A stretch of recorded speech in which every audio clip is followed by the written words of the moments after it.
Flesh and Blood is an extremely fun card game that has really gone up in popularity over the past year. I myself started playing the game around a year ago and found a unique and deeply strategic card game that I still greatly enjoy to this day. But what really brought me into the game in the first place was that I heard Flesh and Blood had an extremely fun and well-supported limited format. At the time, I was a pretty big Magic the Gathering player, but more specifically, I was a massive fan of draft and sealed formats in Magic more than anything. Since then, I have fallen off MTG a tad. A lot of the recent business decisions Wizards of the Coast has made has kind of rubbed me the wrong way, though I still play Commander with friends on occasion, and of course I play any and all draft and sealed MTG events run by my local game store. So yeah, as a fan of both these games' limited formats, I sort of wanted to make this video to compare the two, as I felt each has their own strengths and pitfalls to consider. And for those of you who, like I was, are interested in trying Flesh and Blood out because you've heard great things about the sealed and draft formats, hopefully this video can shed some light as to what makes the game fun and how it differs from other card games like Magic. Right off the bat, it's difficult to discuss the differences between the two games without discussing Magic's greatest shortcoming from a gameplay perspective. For being the grandfather of trading card games, MTG's core mechanics hold up surprisingly well, though the game's land system does cause some issues. Now, don't get me wrong, the land system in Magic has its advantages, as there's a lot of flexibility to it. If you want to run more colors in your deck, for example, you definitely can do that. But with every color added to your deck, the deck's consistency at hitting certain colors of lands will go down. It's an interesting push and pull when it comes to deck building. Though I think even the defenders of Magic's land system have to admit that it doesn't feel good to be mana screwed, mana flooded, or even color screwed. These are natural parts of the game itself, and they can definitely lead to some non-games in sealed and draft formats, where one player sits there without the resources to cast any spells, and the other player just steamrolls them. There have been a number of different ways that MTG has tried to alleviate these land issues, such as certain set-specific mechanics like cycling, for instance, that can help smooth out your draws. But the most important way they alleviate the issue is by having games be best of 3. If you're playing best of 3, and lose a game from being land screwed, for instance, you will still get an opportunity to beat your opponent in the other games. And this is a major difference from the way Flesh and Blood is designed. For one, Flesh and Blood has a resource system to get around Magic's land issues we were just talking about. Every card in Fab pulls triple duty. Not only can they be played for their effect, but they can also be used to block enemy attacks, and most importantly, they can be pitched for a number of resources. Outside of that, in Flesh and Blood, you start the game with a weapon in play you can use to attack. So there's never going to be a time where you'll find yourself without any actions you can make. Sometimes you may wish you had more resources on a certain turn, but you would be hard-pressed to find a turn where you could do nothing with the cards you were afforded. And with this extra consistency comes a major difference in how you play. Flesh and Blood is played best of 1, with both players revealing what hero they are playing and sideboarding based on the enemy hero before the game. Since the game doesn't have the potential land issues that Magic has, it can afford to be best of 1. But everything discussed so far is simply related to the core games themselves. How does the actual draft and sealed gameplay differ? Well, by quite a lot actually. One of the major differences is that Flesh and Blood lacks bombs. What do I mean when I say bombs? Basically overpowered, sometimes insta-win cards that can be found at the higher rarities of Magic the Gathering packs. And while some bombs are powerful, that can net you a lot of value when played, a lot of the more frustrating bombs can instantly turn the tide of battle, winning its owner the game they had absolutely no right to win. A recent example is that in the set Innistrad Crimson Vow, which is a draft format I enjoyed for the most part. There are 2 cards, Dreadfast Demon and Hullbreaker Horror. Both of them are quite difficult to interact with. They simply win you the game if not dealt with immediately, and since both of them aren't even at the highest rarity of the game, they were seen extremely frequently and became an infamous part of the format. Flesh and Blood dodges this problem by essentially not having bombs. Don't get me wrong, there are plenty of powerful higher rarity cards out there for you to draft, but I wouldn't consider any of them insta-win cards. The difference in power level between higher rarity cards and lower rarity cards in Fab is a lot smaller than in Magic. One of the strongest cards in the game, for instance, is the card Command and Conquer. a 2-cost 6-power card with a powerful on-hit trigger. If you compare it to a common card like, let's say, Icy Encounter, which has similar stats and a different hit trigger, then you can see how Fab doesn't quite have the same kind of powerful bombs as those found in Magic.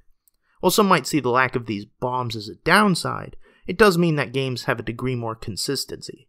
You will never just lose out of the blue from a commanding position because your opponent picked up some hyper-powered Majestic. These Majestics are still very strong, but incrementally so. Another major difference between the two games is what cards you can run in any given deck. As I mentioned earlier, in Magic, there are 5 different colors you can run, and if you want, you can run cards of all 5 of these colors in any given deck. You may have some issues hitting the correct colors of land, but you can still do it.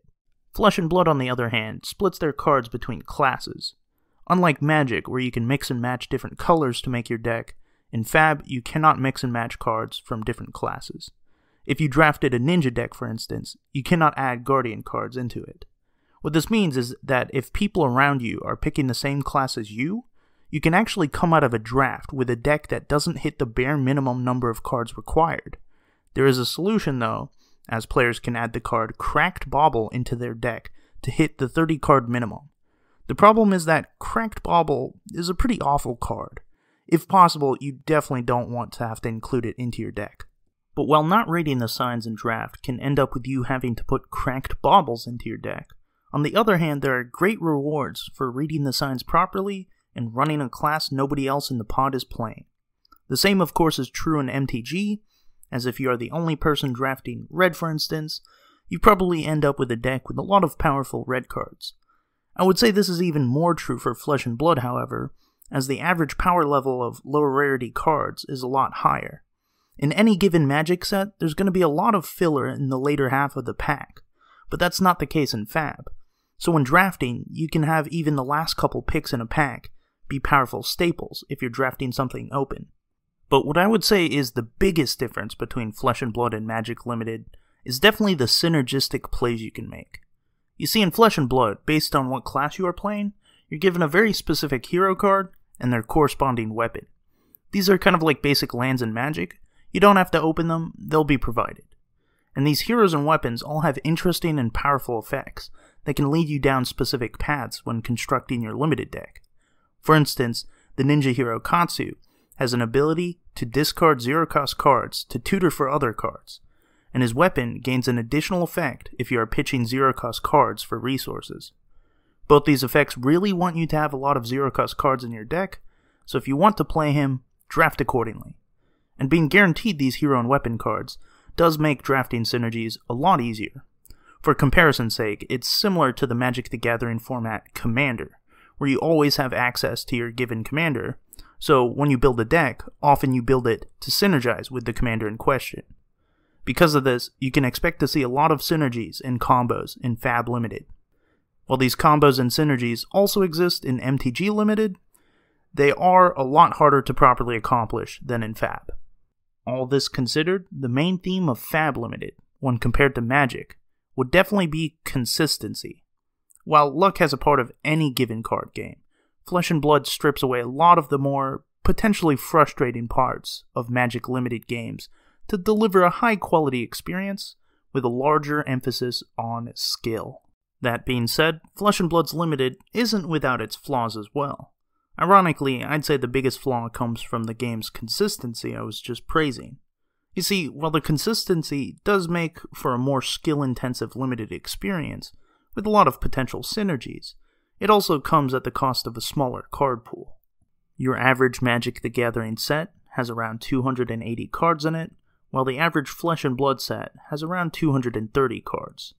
This doesn't seem like a major difference until you take into account the fact that most commons and rares in Flesh and Blood have 3 different variations that differ on how many resources they pitch for and the power of the card, with more powerful versions of the card pitching for less and vice versa.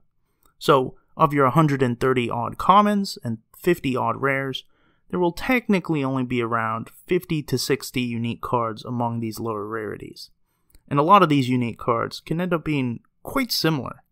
Take for example Buzzbolt and Frazzle, 2 unique cards from the same draft environment that play very similarly. As mentioned, this helps with keeping the sets having a tighter, more synergistic design, but does mean there's less variety on repeat playthroughs compared to the limited environments in a game like Magic. To circle back to a positive, however, while the variety of any given set in Fab definitely can't compete with that of Magic, the variety between sets definitely beats out Magic big time. Since MTG is constrained to using the same 5 colors in every set, there ends up being a lot of similarities you can find between the sets. Almost all sets are going to have a white pacifism effect, for instance, and red is always going to have a cheap spell that deals damage. Blue always gets some sort of counterspell. You get the picture.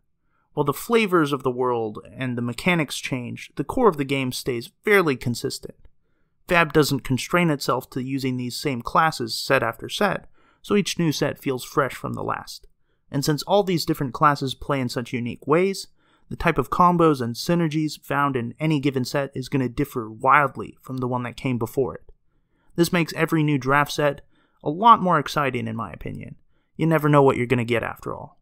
Yeah, so that's about all I wanted to discuss in the analysis between these two games. I definitely enjoy the limited environments of Flesh and Blood more, to be honest, and hopefully this video has shed some light as to why that may be the case. Don't get me wrong though, I also still love playing Magic Limited as well. I still try to go to every single pre-release after all. But if Flesh and Blood has piqued your interest, and you want to try out some Limited, I would definitely recommend beginning with Sealed. As I mentioned before, the draft environment can be a tad skill intensive, so for new players, Sealed is definitely the way to go. And now's a pretty great time to start looking into Fab. Uprising, the brand new draft set, is coming out next month, and so far it's looking real exciting. In the meantime though, if you enjoyed this video, be sure to subscribe. I'm planning on creating some limited guides for the new set, so if you're interested in playing, hopefully they'll be able to help you out. But that's it for now, I'll see you guys later. Bye!